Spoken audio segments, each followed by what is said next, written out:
Si l'humiliation avait une odeur, cet après-midi-là, elle aurait senti la poussière chaude, la soupe de feuilles amères et la trahison. Parce que rien, ne vous prépare au jour où votre belle-mère supervise l'emballage de vos affaires comme si elle organisait des funérailles. Et que vous êtes le cadavre. Pose ce pagne. Il appartient à cette maison. Les doigts de Ngozi se figèrent en plein geste. Elle se tourna lentement. Maman, ce pagne est à moi. Mon père me l'a offert le jour de mon mariage.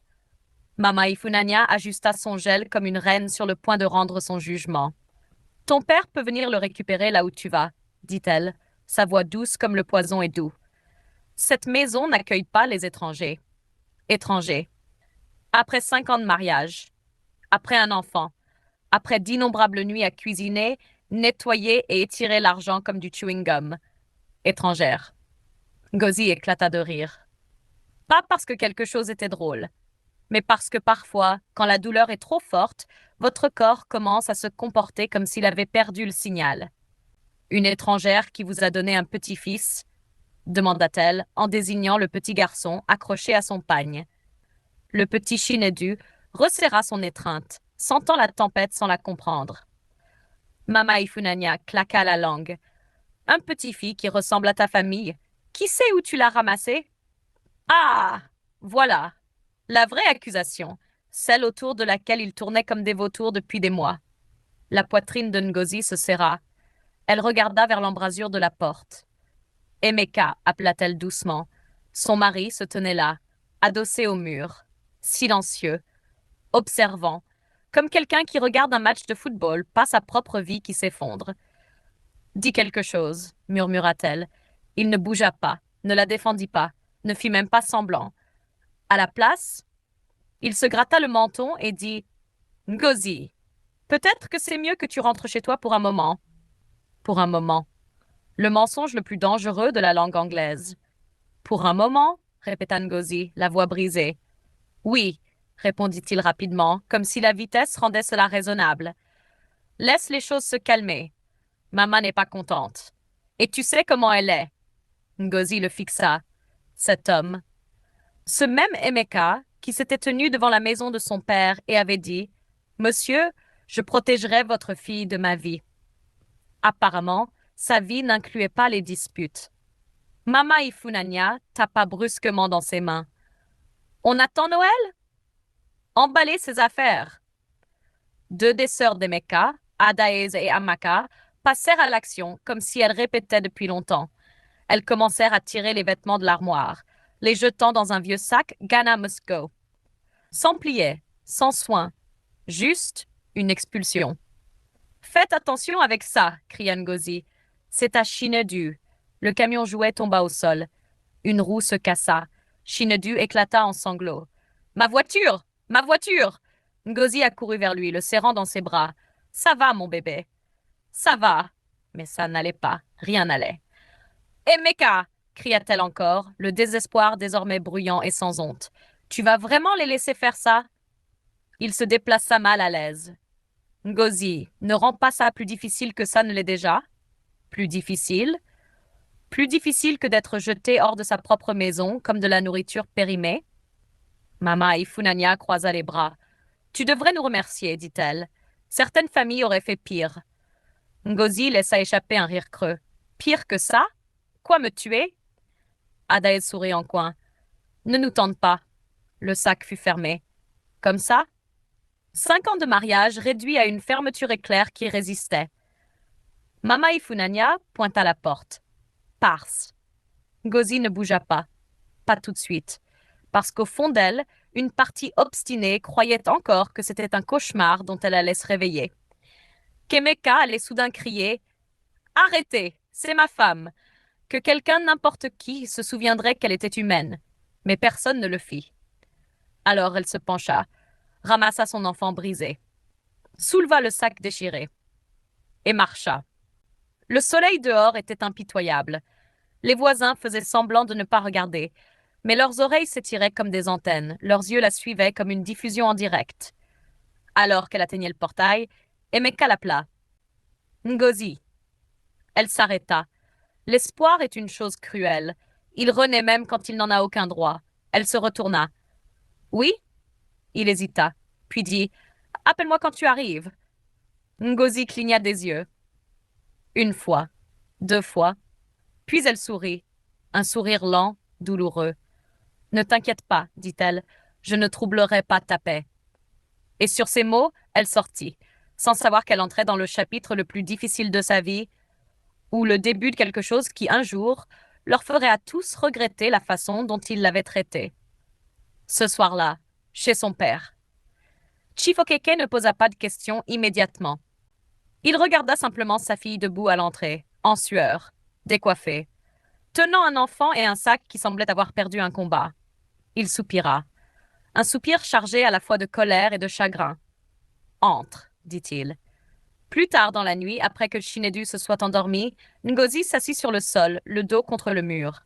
Vide, épuisé, brisé dans des endroits qu'elle ne connaissait même pas. Chifokeke s'assit en face d'elle, silencieux, observant. Puis il parla. Veux-tu y retourner? La tête de Ngozi se releva brusquement. Quoi? Si j'appelle la famille d'Emeka maintenant, continua-t-il calmement, tu y retourneras demain. Des excuses seront forcées, les sourires seront faux, mais tu auras un foyer. Ngozi avala difficilement. Et la deuxième option? Demanda-t-elle. Ses yeux devinrent plus perçants. La deuxième option, dit-il lentement, c'est que tu restes ici et tu reconstruises ta vie. Le silence s'étira entre eux, lourd, inconfortable, honnête. Tu as un choix, Ngozi, ajouta-t-il. Tu peux rester la femme qu'ils ont rejetée. Il se pencha en avant, ou devenir la femme qu'ils ne pourront plus jamais ignorer. Ngozi regarda son fils endormi, sa petite poitrine se soulevant et s'abaissant, l'avenir reposant entre ses mains. Des larmes glissèrent sur ses joues. Mais cette fois, il y avait autre chose mêlée à la douleur, quelque chose de nouveau, quelque chose de dangereux. Papa, murmura-t-elle. Sa voix tremblait, mais ses yeux commençaient à changer. Je suis fatiguée de supplier les gens de voir ma valeur. Chifokeke hocha lentement la tête. Bien, dit-il, parce qu'au fond, il le savait. Ce soir, sa fille avait tout perdu. Mais autre chose venait de naître. On dit que lorsque la vie vous met à terre, vous devez vous relever. Ce qu'on ne vous dit pas, c'est que parfois, vous n'avez même pas la force de vous asseoir, encore moins de vous lever. Ngozi ne devint pas forte du jour au lendemain. Non, pendant les 2 premières semaines dans la maison de son père, elle pleura comme quelqu'un en deuil de sa propre vie. Parce que d'une certaine manière, c'était le cas. Chaque matin, elle se réveillait désorientée. Pendant une fraction de seconde, elle oubliait. Puis la réalité la frappait comme une facture n'est pas impayée. Pas de mari, pas de maison, pas de dignité, juste des murmures. Parce que, oh, les gens du village avaient des bouches qui fonctionnaient très bien. Tu as entendu? Emeka l'a chassé. Ils disent que l'enfant n'est pas de lui. Ah, cette Ngozi avait toujours l'air trop calme. Tu sais, les gens calmes. Ngozi entendait tout. Même ce qui était dit à voix basse, parce que la honte a une façon d'augmenter votre ouïe. Un après-midi, elle était assise dehors sous le manguier, fixant le vide. Son fils, Chinedu, jouait à côté avec un bouchon de bouteille. Oui, un bouchon de bouteille, parce que son camion jouet était mort d'une mort tragique entre les mains de sa tante. Chifokeke passa devant elle, s'arrêta, revint. Ngozi, appela-t-il. Elle ne répondit pas. Son esprit était loin, probablement en train de rejouer toutes les façons dont sa vie s'était effondrée. Ngozi! Elle cligna des yeux et leva la tête. Oui, papa? Il pointa Chinedu. Ton fils joue avec des déchets. Ngozi avala difficilement. Je lui achèterai quelque chose plus tard. Avec quel argent? Demanda-t-il, toujours aussi direct. Ah, voilà, la question qu'elle évitait. L'argent, ce juge têtu et silencieux de la dignité. Ngozi regarda ses mains, vides. Je ne sais pas encore. Chifokeke soupira. Puis il s'assit à côté d'elle. Ma fille, dit-il sans méchanceté, pleurer n'est pas un plan d'affaires. Ngozi faillit rire. Faillit. Parce que si le sarcasme pouvait payer les factures, elle serait déjà millionnaire. Alors que dois-je faire? demanda-t-elle doucement. Il la regarda, vraiment regardée, pas comme une femme brisée, mais comme quelque chose d'inachevé. Dans quoi étais-tu douée avant que le mariage ne t'avale demanda-t-il. Ngozi fronça les sourcils. Douée? Oui, quelque chose que tu pouvais faire sans demander la permission à qui que ce soit. Elle réfléchit, longuement, puis lentement, les souvenirs commencèrent à remonter. J'avais l'habitude de t'aider à tenir les comptes, dit-elle. Quand j'étais au secondaire, Chief Okeke hocha la tête. Oui. Je me souviens, je calculais tes profits plus vite que tes employés. Il sourit légèrement. C'est vrai. Les yeux de Ngozi s'illuminèrent légèrement. Et Oman Kechi me faisait confiance pour garder son argent quand elle voyageait. Pourquoi? Demanda son père. Parce que, dit Ngozi en se redressant un peu, j'équilibrais toujours tout. Kobo à kobo. Silence. Mais ce silence était différent. Celui-ci avait du potentiel. Shifokeke se pencha en arrière. Donc, tu es doué avec l'argent. Ngozi haussa les épaules. Je suppose. Non, corrigea-t-il.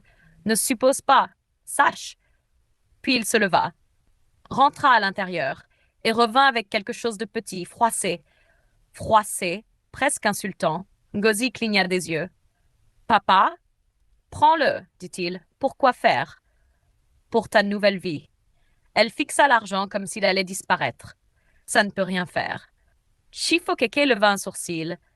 Alors tu as déjà échoué. Ah, celle-là est entrée, profondément. Ngozi se redressa, dit-elle rapidement. Je ne voulais pas dire. Écoute, coupa-t-il. Une personne qui sait gérer l'argent ne se plaint pas de sa petitesse. Il referma ses doigts sur l'argent. Elle le multiplie. Ngozi regarda encore les goûts de mille. Cette fois, différemment. Pas comme peu d'argent, mais comme un test. Ce soir-là, elle ne pleura pas. Elle planifia. Le lendemain matin, jour de marché. Le marché était vivant, bruyant, chaotique, magnifique, dangereux, tout à la fois. Ngozi marchait lentement, observant, pas comme une cliente, mais comme une étudiante. Elle remarqua quelque chose d'intéressant. Une femme criait eau pure froide, mais sa glacière était presque vide. Pendant ce temps, une autre vendeuse en avait beaucoup, mais aucun client. Ngozi pencha la tête. L'opportunité frappa. Elle s'approcha de la deuxième femme. Mama, combien coûte un sac d'eau pure? La femme la regarda. Pourquoi? Tu veux acheter? Oui. Oui. Quelques minutes plus tard, Ngozi devint vendeuse d'eau pure. Oui, la vie l'avait tellement humiliée, de madame de la maison à vendeuse d'eau pure. Si ses anciens beaux-parents la voyaient maintenant, ils organiseraient une fête. Au début, c'était gênant. Eau pure, cria-t-elle faiblement. Personne n'entendit. Ou peut-être qu'ils entendirent et ignorèrent. Puis un petit garçon accourut. Tanti, c'est combien? 50. Il en acheta une. 50. Ngozi fixa la pièce dans sa main comme si c'était de l'or, parce que d'une certaine manière, ça l'était. Dans l'après-midi, sa voix devint plus forte. Eau pure froide. Achetez votre eau pure froide. La sueur trempa ses vêtements. Ses jambes lui faisaient mal. Sa fierté disparut depuis la semaine dernière. Mais quelque chose d'autre grandissait, la confiance. Le soir venu, elle s'assit à l'ombre, compta son argent, lentement, soigneusement. Demi était devenu 3200. Ngozi cligna des yeux, compta encore. Francs, profit, 1200. Son cœur se mit à battre vite. Pas de peur, mais de quelque chose d'inconnu. L'espoir. Elle rit. Fort, soudain, surprenant, une femme à côté. Qu'est-ce qui est drôle? Demanda la femme. Ngozi essuya ses yeux. Rien, dit-elle en souriant toujours. Juste les mathématiques. Cette nuit-là, Chifokeke était assis à table lorsque Ngozi posa l'argent devant lui. Il leva un sourcil. Tu as braqué une banque? Ngozi sourit largement. Mieux. Elle expliqua tout. Chaque détail, chaque calcul, chaque décision. Quand elle eut fini, son père hocha lentement la tête. Puis il dit quelque chose qui resterait avec elle pour toujours. Tu n'as pas seulement vendu de l'eau aujourd'hui. Il la regarda droit dans les yeux. Tu as prouvé que tu ne peux jamais être pauvre, à moins de le choisir. Ngozi serra ses mots contre elle, comme une graine, parce qu'au fond, elle le savait. C'était plus une question de survie. C'était le début de quelque chose de plus grand, quelque chose de dangereux, quelque chose de puissant. Et quelque part, loin de là, dans une maison qu'elle appelait autrefois chez elle, des gens riaient, se moquaient, l'oubliaient, mais la vie a le sens de l'humour. Parce que la même femme qu'ils avaient réduite à rien venait de réaliser son premier profit. Et cette fois, elle n'allait pas s'arrêter. Le succès est doux, mais le chemin pour y parvenir, ah, il va vous humilier, vous gifler, vous embarrasser et vous demander encore si vous en voulez plus. Ngozi en voulait plus. Et la vie a dit, tu es sûr? Ngozi ne comptait plus les jours comme avant. Elle comptait les progrès, elle comptait les marges, elle comptait les opportunités cachées dans les choses ordinaires. Ce qui avait commencé avec l'eau pure ne resta pas de l'eau pure. Au début, elle ajouta des boissons gazeuses, puis des biscuits, puis du pain. Puis elle remarqua quelque chose que les autres ignoraient. Les gens étaient toujours en rupture de stock, toujours pressés à la dernière minute, toujours en train d'acheter à de mauvais prix. Ngozi ne se pressait pas. Elle planifiait. Elle commença à acheter en gros et approvisionner de petits vendeurs, discrètement, stratégiquement. Pas de bruit, pas d'annonce, juste des résultats. Pendant que les autres mangeaient leurs profits, Ngozi réinvestissait le sien. Pendant que les autres se plaignaient, Ngozi calculait. Pendant que les autres faisaient des commérages, Ngozi observait. Même les femmes du marché commençaient à s'ajuster quand elles passaient. Pas parce qu'elles exigeaient du respect, mais parce que l'argent a un langage. Et Ngozi devenait dangereusement fluide. Un après-midi, alors qu'elle était assise en train d'équilibrer ses comptes, une voix familière fendit l'air. Ah, donc c'est ici que tu te caches. Ngozi ne leva même pas immédiatement les yeux. Certaines voix n'ont pas besoin de confirmation. Elles viennent déjà avec de l'irritation attachée. Adaeze, son ancienne belle-sœur, trouble faite professionnelle. Ngozi leva lentement la tête. Et c'est ici que tu es venue t'embarrasser? Répondit-elle calmement. Adaeze rit bruyamment, attirant l'attention. Regardez comment elle parle. Juste parce que tu vends maintenant des minéraux et du gala? Ngozi s'appuya en arrière, totalement imperturbable. Je ne vends pas de gala, dit-elle. Je fournis ceux qui en vendent. Cette phrase tomba comme une gifle. Le sourire d'Adaez vacilla une seconde avant qu'elle ne se reprenne. J'ai entendu dire que tu parlais de notre famille, lança-t-elle sèchement. Ngozi cligna des yeux, puis laissa échapper un petit rire. Moi? Parler? Ma chère, ta famille est déjà une histoire complète. Pas besoin d'édition. Quelques femmes autour essayèrent et écouèrent de ne pas rire. Le visage d'Adaez se crispa. Tu crois que tu as réussi? Tu es toujours la même femme qu'on a chassée avec un seul sac. Ngozi marqua une pause, ferma doucement son registre, puis se leva. Elle regarda Adaez droit dans les yeux, calme et stable. Tu as raison, dit-elle. Adaez sourit, satisfaite trop vite. Je suis la même femme, continua Ngozi. Une brève pause. J'ai juste amélioré ma situation. Le silence tomba, celui qui a du poids, celui qui expose la vérité. Ngozi reprit son stylo. Maintenant, si tu as fini, j'ai du travail. Je ne vis pas de commérage. Adaez fit un bruit de dédain et s'en alla, mais ses pas étaient plus rapides qu'à son arrivée. Ngozi se rassit, et pour la première fois depuis longtemps, elle ressentit quelque chose de puissant. Pas de la colère, pas de la douleur. Du contrôle. Cette nuit-là, elle s'assit de nouveau avec son père, comme avant. Mais tout avait changé. Elle posa un carnet devant lui. Vérifie. Chief Okeke ajusta ses lunettes et feuilleta les pages. Chiffres, registres, croissance, structure. Il leva lentement les yeux. Est-ce ton entreprise? Ngozi sourit. Notre entreprise. Il secoua la tête. Non, ça, c'est la tienne. Elle hésita un moment, puis parla prudemment. Papa, je veux m'étendre.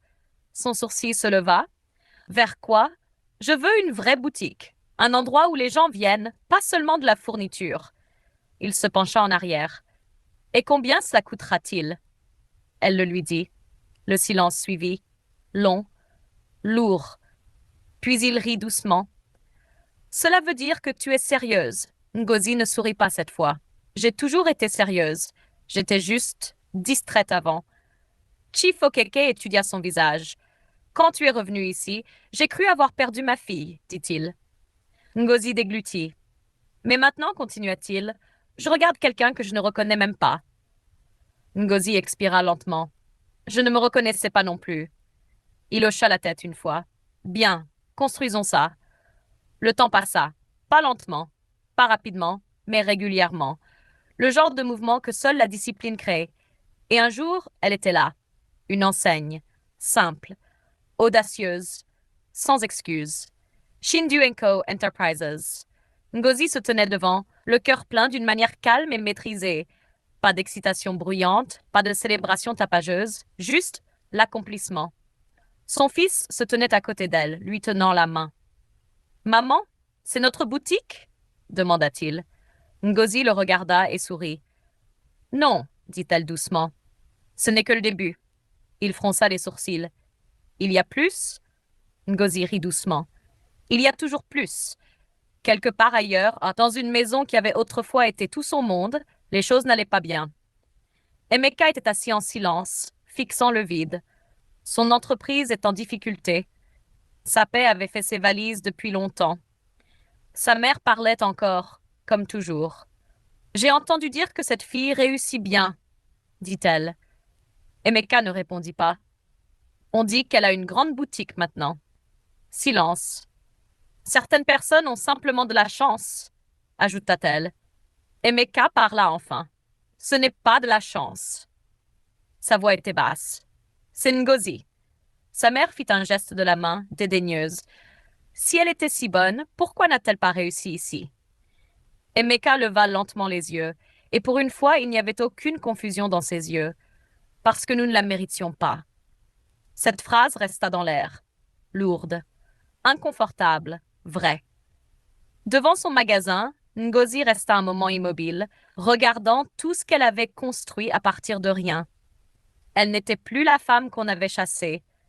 Elle n'était plus la femme qui pleurait sous le manguier. Elle n'était plus la femme qui attendait une validation. Elle était devenue autre chose, quelque chose de plus fort, quelque chose d'indépendant, quelque chose que personne ne pouvait lui enlever. La première fois que Ngozi a quitté ce compound, elle portait un seul sac déchiré et un cœur brisé.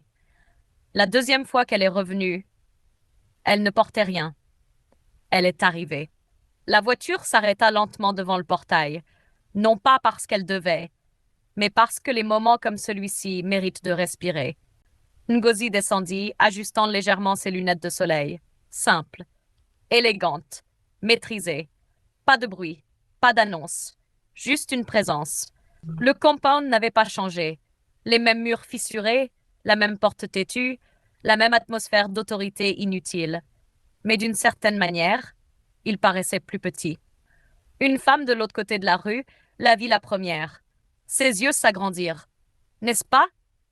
Une autre femme se retourna rapidement. Ah! C'est elle, Ngozi. Ah! Les crieurs publics du village avaient repris leur service. Ngozi sourit légèrement, pas par fierté, pas par amertume, juste une prise de conscience.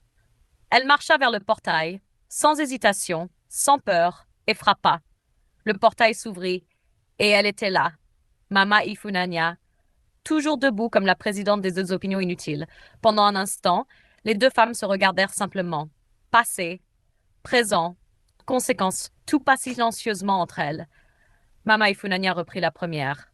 Ngozi? Dit hocha poliment la tête. Bon après-midi, Mama. Cela seul provoqua presque un tremblement de terre. Du respect? Après tout ça? Ah! La confusion entra dans le chat. Qu'est-ce que tu fais ici? Demanda Mama Ifunanya, la voix se crispant. Les lèvres de Ngozi se courbèrent légèrement. Je suis venue voir mon mari. À l'intérieur de la maison, Emeka se figea. Il avait entendu sa voix. Cette voix. Celle qu'il avait ignorée. Celle qu'il avait perdue. Il sortit lentement, et elle était là. Mais pas la Ngozi dont il se souvenait. Celle-ci se tenait différemment, paraissait différemment, semblait distante. Ngozi, dit-il. Son nom sonnait étrangement dans sa bouche, comme un mot qu'il avait oublié comment prononcer. Bonjour, Emeka, répondit-elle calmement. Pas de colère, pas de douceur, juste l'équilibre. Le silence s'installa, lourd, inconfortable, réel. Mama Ifunanya se racla la gorge. Vous devez parler, vous deux, dit-elle rapidement, sentant déjà que cette situation dépassait son contrôle habituel. Pour une fois, elle recula. Emeka fit un geste vers le salon. Entre. Ngozi secoua doucement la tête. Je ne serai pas longue. Ah. Cette phrase, simple, mais mortelle. La poitrine d'Emeka se serra. D'accord. Ngozi regarda brièvement autour d'elle, puis revint à lui. J'ai entendu dire que les choses n'ont pas été faciles. Emeka laissa échapper un rire sec. C'est une façon de le dire. Elle hocha la tête. Je ne suis pas ici pour parler de tes difficultés. Direct. Clair. Sans décoration émotionnelle. Emeka déglutit. Alors, pourquoi es-tu ici? Ngozi prit une petite inspiration. Et pendant une seconde, juste une seconde, les anciens souvenirs passèrent dans ses yeux. Mais ils ne restèrent pas. Je suis venue fermer un chapitre, dit-elle. Silence. J'ai passé longtemps à me demander ce que j'avais fait de mal, continua-t-elle, ce que j'aurais pu corriger, ce que j'aurais pu mieux supporter. Emeka baissa les yeux. Et puis j'ai réalisé quelque chose, ajouta-t-elle. Sa voix s'adoucit, mais seulement légèrement. J'essayais de réparer un endroit qui avait déjà décidé que je n'y appartenais pas. Celui-là frappa. Pas fort, mais profondément. La voix d'Emeka sortit basse. Ngozi, j'ai fait des erreurs. Elle hocha la tête. Oui, pas de débat, pas de réconfort, juste la vérité. J'aurais dû te défendre, dit-il. Tu aurais dû, confirma-t-elle. Encore le silence. Mais ce silence-là, il n'était pas vide. Il était plein de tout ce qui aurait pu être, mais qui n'a jamais été. Emeka fit un pas en avant. Est-ce qu'on peut recommencer? Ah, voilà, la question que les hommes posent quand ils comprennent enfin. Mais trop tard. Ngozi le regarda, vraiment regarda, pas avec colère, pas avec amour, mais avec clarté. Puis elle sourit, presque gentiment. Non, dit-elle, simple, final, puissant. Emeka cligna des yeux, comme si le mot avait du poids, comme s'il avait besoin de traduction. Je ne suis plus la même femme que tu as épousée, continua Ngozi, et tu n'es pas l'homme dont j'avais besoin. Mama Ifunanya, qui faisait semblant de ne pas écouter, bougea avec gêne. Je ne suis pas revenue pour une réconciliation, ajouta Ngozi. Je suis revenue pour me libérer de cet endroit. La voix d'Emeka se brisa légèrement. Donc, c'est tout? Ngozi pencha la tête. C'était tout le jour où tu m'as regardé partir sans rien dire. Silence. Tranchant. Implacable. Elle sortit un document de son sac, le lui tendit. Qu'est-ce que c'est? Demanda-t-il. Des papiers de divorce, répondit-elle calmement. Mama Ifunanya Aleta. Divorce? Après tout ça? Ngozi se tourna lentement vers elle. Oui, maman, dit-elle respectueusement. Après tout ça. Il n'y avait aucune insulte dans son ton, aucune élévation de voix, juste une autorité calme. Je vous souhaite le meilleur, ajouta Ngozi en regardant Emeka, et j'espère sincèrement que vous trouverez la paix. Puis elle se retourna, marcha vers le portail. Pas de drame, pas de larmes, pas de regard en arrière. Juste une clôture. Dehors, les mêmes femmes qui l'avaient regardée partir des années auparavant regardaient encore. Mais cette fois, leurs yeux étaient différents. Respect, choc, un peu de peur. Ngozi s'arrêta brièvement, regarda la rue. La même rue qui avait autrefois ressemblé à un jugement. Maintenant, elle semblait petite. Elle monta dans sa voiture, ferma doucement la porte, et pendant que la voiture s'éloignait, elle ne regarda pas en arrière. Parce que cette fois, elle ne partait pas avec la douleur. Elle partait avec le pouvoir. De retour chez elle, Chinedu courut vers elle dès qu'elle descendit. Maman, Ngozi se pencha et le serra fort dans ses bras. Comment s'est passée ta journée? Demanda-t-elle. J'ai fait mes devoirs, dit-il fièrement. Elle sourit. Bien. Parce que nous avons du travail. Il fronça les sourcils. Travail? Ngozi rit doucement. Oui, dit-elle. Nous construisons quelque chose de plus grand. Alors qu'elle entrait dans sa maison, elle s'arrêta un instant, pas pour se souvenir du passé, mais pour apprécier le parcours, de rejet à reconstruction, à devenir. Ngozi n'était plus définie par ce qui lui était arrivé, elle était définie par ce qu'elle avait choisi de devenir. Et ça, c'était quelque chose que personne ne pourrait jamais lui enlever. On dit que la vie est patiente. Elle ne se presse pas, elle ne discute pas, elle attend simplement et équilibre l'équation au moment juste. Après le départ de Ngozi pour la deuxième et dernière fois, le compound ne s'est pas effondré immédiatement. Non. Au début, tout semblait normal. Mama Ifunanya donnait encore des ordres comme un commandant militaire. Emeka sortait encore chaque matin en faisant semblant que la vie était sous contrôle. Mais quelque chose avait changé. Quelque chose d'invisible. Quelque chose de dangereux. Cela a commencé petit, parce que les problèmes n'annoncent pas leur arrivée avec des tambours. Ils entrent silencieusement, comme une dette impayée. Mama, dit Emeka un soir, je veux m'associer avec un nouvel investisseur. Il dit que nous pouvons doubler le business en 6 mois. Mama Ifunanya n'y réfléchit même pas 2 fois. Fais-le, dit-elle rapidement. C'est ton opportunité. Dieu a répondu à nos prières. Ah, encore Dieu, toujours crédité pour des décisions qu'il n'a pas approuvées. Mais je n'ai pas encore tout vérifié, commença Emeka. Tu as peur? Coupa-t-elle sèchement. Ce mot, peur, le moyen le plus rapide de pousser un homme vers la folie. Emeka se redressa. Je n'ai pas peur. Bien, dit-elle, parce que les hommes timides ne réussissent pas. Et comme ça, il signa. Les semaines passèrent, l'argent circulait, les marchandises étaient commandées, des promesses étaient faites. Puis un matin, l'investisseur disparut. Pas d'appel, pas de bureau, aucune trace. Emeka était assis dans sa voiture, fixant son téléphone comme s'il l'avait personnellement trahi. Allô? Allô? Répétait-il, même lorsque la ligne était clairement coupée. Quand la réalité finit par s'installer, elle ne frappa pas. Elle gifla. Tout avait disparu. Les économies, les prêts, même l'argent emprunté qu'il n'avait pas dit à sa mère. Ce soir-là, il entra dans la maison comme un homme revenant de la guerre. Vaincu. Vide. Mama, dit-il lentement. Elle se retourna. Pourquoi tu as l'air d'un prétendant rejeté? Emeka s'assit lourdement. L'argent a disparu. Silence. Pour une fois, Mama Ifunanya n'eut pas de réponse immédiate. Comment ça a disparu? Demanda-t-elle. L'homme a disparu. Ses yeux s'agrandirent. Disparu? C'est quoi ce non-sens? Emeka rit, un rire cassé, fatigué. Le même non-sens que tu m'as demandé de croire. Ah, l'attention. Elle entra dans la pièce et s'assit confortablement. Tu me reproches ça? Cracha-t-elle. Je t'ai demandé d'être prudent, répondit-il.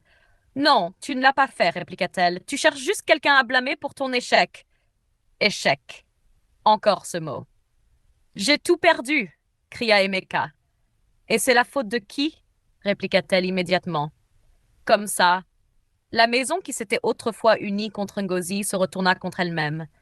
Les jours devinrent des semaines. Les créanciers commencèrent à venir. Au début, poliment, puis agressivement. Où est notre argent? Quand allez-vous payer? Vous pensez qu'on joue? Les voisins commencèrent à remarquer. Parce qu'au Nigeria, ton problème n'est jamais privé. C'est un divertissement public. Ce n'est pas la maison d'Emeka. Oui. Oh, on dit que son business s'est effondré. Ah, cet homme qui a chassé sa femme? Oui, le même. Rire, chuchotement, hochement de tête.